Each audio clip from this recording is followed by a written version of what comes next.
apa sih Prof new normal itu atau enggak normal baru?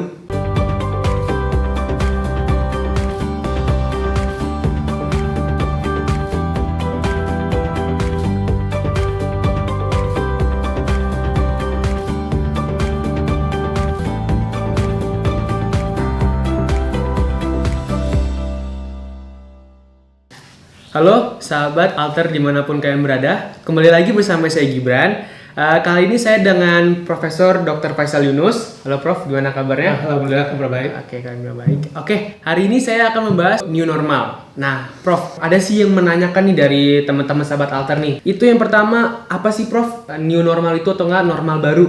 Nah, ya jadi gini, sehari-hari kan kita bekerja, melakukan aktivitas, tidak ada batasan selama ini kan begitu. Ya, nah kemudian kan ada masanya COVID orang di rumah saja, tidak bisa ke kantor, tidak bisa bagaimana. Nah sekarang gimana kita kembali pada keadaan seperti itu, tapi beda. Kalau yang dulu kan kita nggak ada ngapa-ngapain kan, tapi sekarang dengan kita melakukan aktivitas seperti yang lalu, tetapi dengan ada keadaan berbeda. Kita harus pakai masker, kita harus cuci tangan, dan kita juga harus menjaga jarak. Nah jadi dengan keadaan kita tapi melakukan aktivitas seakan-akan kita tidak ada batasan. Jadi sesuatu yang normal kehidupan sehari-hari, yang belanja, yang sekolah, yang melakukan aktivitas. Nah itu jadi seperti keadaan yang sehari-hari yang bisa kita lakukan. Sebab waktu masa COVID kita nggak normal kan? Iya betul. Apa-apa di rumah, nggak boleh keluar rumah, apa-apa di rumah, gitu kan? Walaupun melakukan aktivitas juga, tapi tidak. Nah ini melakukan aktivitas yang mau ngajar, yang mau sekolah, yang mau rekreasi, tetapi dengan keadaan yang berbeda. Yaitu dia harus pakai masker, dia harus cuci tangan, dia harus menjaga jarak, dia menghindari kerumunan. Jadi suatu kehidupan yang seakan normal tapi tidak normal sebenarnya. Maka disebut dengan new normal. Jadi dengan new normal ya. Jika sudah berlaku new normal, apakah kita masih lebih baik untuk meminimalisir kegiatan di luar rumah atau sudah bisa yakin bahwa kondisi sudah aman jika kita menggunakan masker dan mencuci tangan? Ya, jadi walaupun sudah new normal, kita tetap meminimalisir hidupan di luar rumah. Kenapa demikian? Karena kan kita belum yakin atau tidak yakin bahwa COVID ini sudah habis. COVID tetap masih ada, tetapi penularannya sudah sedikit sampai saat ini. Tetapi kan kita juga melihat Wuhan yang sudah normal, kemudian hidup lagi, ternyata ada timbul yang baru. Begitu juga di Korea Selatan, namanya gelombang kedua. Dan bukan tidak mungkin di Indonesia juga bisa terjadi demikian.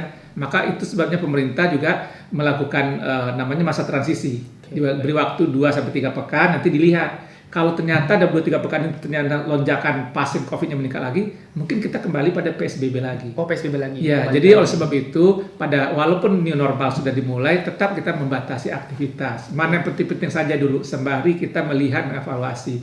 Kalau nanti hasilnya bagus, kemudian tidak ada masalah, tidak ada lonjakan pasien, mungkin kita bisa lanjut lagi melonggarkan. Seperti demikian. Jadi seharusnya bertahap. Jadi memang kalau tidak penting sekali ya kita tetap membatasi diri untuk tidak berada di luar. Siap. Baik, tadi kan Prof kan bilang ya itu mungkin ada yang kelonjakan pasien ya. Oke, di sini juga ada pertanyaan Prof.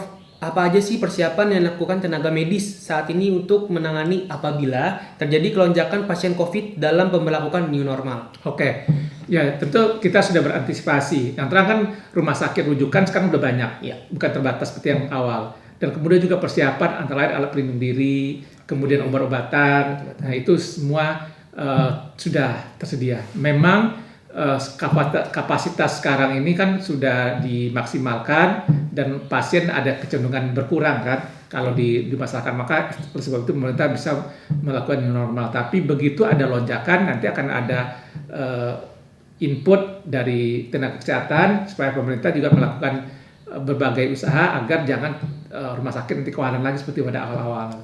Demikian. Jadi kita akan menghimbau lagi masyarakat supaya jangan sampai terjadi penyebaran yang lebih luas, ya supaya membatasi diri atau seperti tadi kembali lagi ke rumah, ya seperti demikian. Jadi memang masa transisi ini masa untuk melihat apakah new normal ini akan berlaku selamanya atau mungkin kita akan mengevaluasi lagi. Oke, baik. Ini juga nanya nih Prof, apakah ini tidak berdampak besar pada banyak masyarakat terlebih pada orang lanjut usia disertai yang memiliki penyakit bawaan? Betul, demikian. Ya, maka itu sebabnya tetap melakukan yang tadi.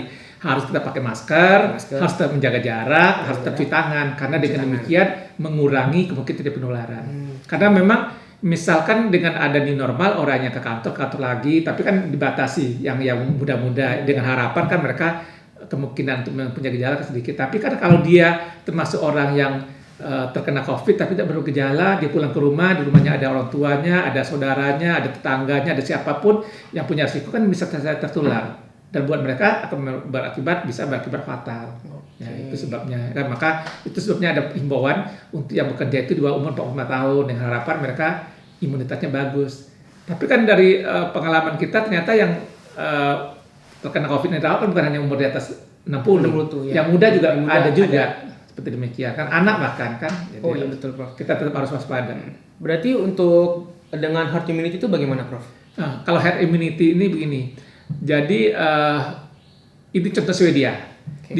Di Swedia tidak ada lockdown, tidak ada pembatasan. Orang dibiarkan saja sehingga semua orang punya kesempatan terkena dan orang yang akan tidak punya daya tahan akan meninggal, sakit.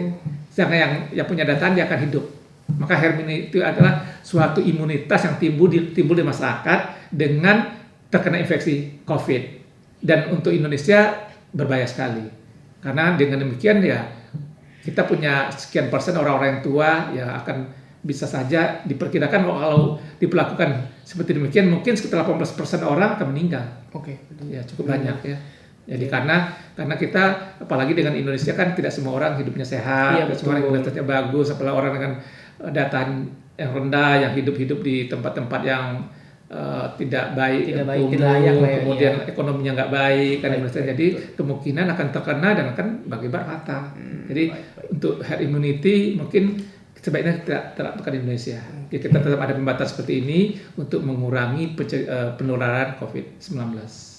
Bagaimana cara mengatasi permasalahan seumpama banyak yang terserang COVID, sedangkan petugas kesehatan dan tenaga medis kewalahan menghadapi pasiennya? Dan bagaimana mengenai alat-alat yang dibutuhkan? Sedangkan kita tahu bahwa saat ini kita lagi kurang alat-alat dan obat-obatan. Nah, itu sebabnya kita memberikan masukan, ini sekarang kita ada kekurangan ini, kekurangan itu, jadi dengan demikian menghimbau masyarakat. Maka itu sebenarnya tenaga kesehatan selalu bilang di rumah saja, tolong jaga diri Anda supaya kita juga tidak, ya kasihan kalau petugasnya kewalahan. Seperti waktu awal petugas banyak yang terkena, banyak yang meninggal, banyak yang sakit. Nah, kemudian petugas sudah mulai waspada, sudah mulai terbiasa dengan keadaan demikian, tapi kan ada juga batasnya kan, kalau mereka semua kecapean, semuanya beban itu kerjanya begitu banyak kan juga bisa ada dampak juga pada petugas kesehatan. Jadi bantulah petugas kesehatan dengan menjaga tadi 3 hal ya, menjaga jarak, mencuci tangan, pakai masker dan menghindari kerumunan. Bagaimana cara mengontrol masyarakat agar mau mengikuti aturan saat new normal? Oke, itu bagaimana Prof kira-kira? Ya.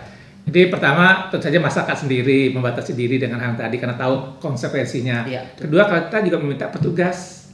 Misalnya ada petugas tentu dari wali kota, dari kepolisian, dari mana melihat ya kalau ada kerumunan, kalau ada apa memberikan kepada masyarakat satpam gitu kan, kalau di lingkungan kan ada petugas juga kan, dan mereka memberikan masukan ya, karena ini normal artinya bukan belum berarti normal sama sekali, kita ini masih uji coba ya, kita masih melihat, makanya disebut dengan masa transisi. Kalau dilonggarkan kira-kira dampaknya bagaimana?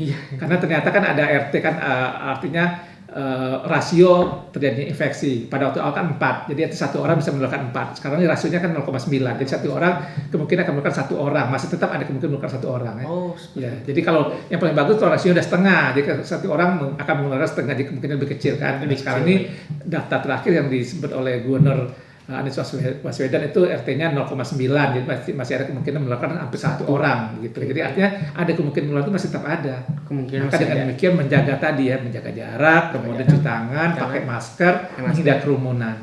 Dan juga tadi ya, jangan kalau nggak penting betul ya jangan keluar rumah dulu lah. Iya betul. Tetap kita ya karena kita juga berharap kalau ini berhasil kan kita bisa mendapat lebih kelonggaran, jadi kemungkinan penularannya udah jauh lebih kecil kan, jadi itu juga menjadi untuk kita kan. Terus terang aja kita semua kan udah bosan kan di rumah saja. Bosan banget, pasti teman-teman juga bosan kan di rumah aja. Nah jadi tolong kita bantu bersama-sama ya, kita ini normal ini jangan sampai terjadi lonjakan. Sebab begitu ada lonjakan, ini normalnya berhenti dulu. Nah, kita juga yang terkena dampaknya ya. Jadi mudah-mudahan dengan dimulai di normal ini kita tetap membatasi diri, kita tetap menjaga diri, kita bersama-sama ya supaya di normal ini bisa jalan terus, kalau bisa malah lebih longgar lagi kalau hasilnya bagus. Bagus, amin. Oke nih Prof, ini pertanyaan terakhir dari Ya. mahasiswa nih. Bagaimana jika saat pelaksanaan new normal, tetapi angka penyebarannya COVID tidak menurun? Tidak menurun. Nah, kalau tidak menurun mungkin sebentar dipertahankan. Artinya masih tetap ada penularan tapi nggak meningkat kan. Iya. Jadi artinya new normal bisa jalan tapi tetap dengan keadaan pengawasan seperti demikian. Oh. Kita berharapnya new normal timbul terus lebih menurun. Nah, itu yang kita harapkan. Oke Prof, terima kasih atas waktunya dan juga jawabannya. Mungkin teman-teman di sini semua sudah terjawab Prof ya, yang tadi dia nanya ke saya. Oke Prof, kurang lebih segitu dulu. Mungkin sampai ketemu kembali di selanjutnya. Kurang lebihnya mohon maaf. Wassalamualaikum warahmatullahi wabarakatuh. Salam sahabat Altar Indonesia. Dah.